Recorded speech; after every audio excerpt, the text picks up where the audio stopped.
Welcome to our channel. Today we how to transfer documents to SharePoint from Teams channels. Easy tutorial step by step clearly.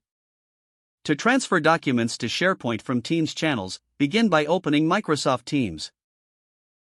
Navigate to the specific channel containing the documents you wish to transfer. Locate the Files tab at the top of the channel. Click on the Files tab to view all shared documents.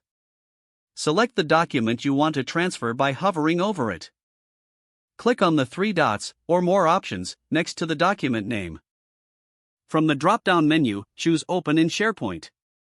This action will redirect you to the SharePoint site related to that Teams channel. Once in SharePoint, locate the desired document library where you want to transfer the document. Click on the Upload button within the SharePoint document library. You can either drag and drop the file into the upload area or browse your files to select it.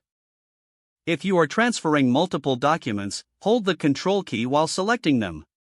After selecting the documents, click Open to begin the upload process. Wait for the upload to complete, and verify that your documents appear in the SharePoint library. Once confirmed, you can organize or rename the documents as needed within SharePoint. Finally, ensure that the sharing permissions are set correctly for the documents in SharePoint. This completes your transfer of documents from Teams channels to SharePoint.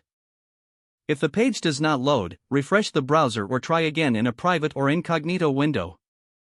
Make sure you are using the correct email address, then retype it carefully to avoid small typos.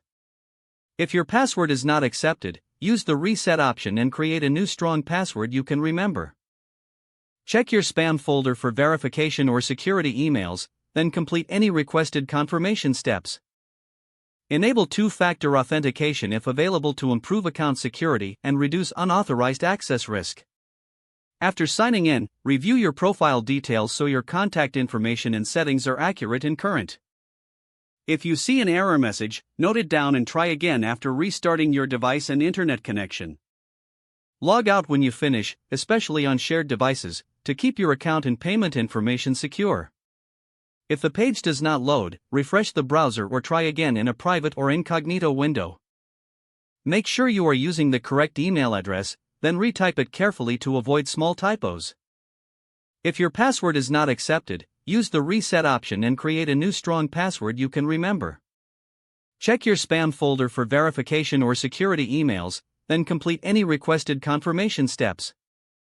Don't forget to like this video and subscribe to our channel for more step-by-step tech guides.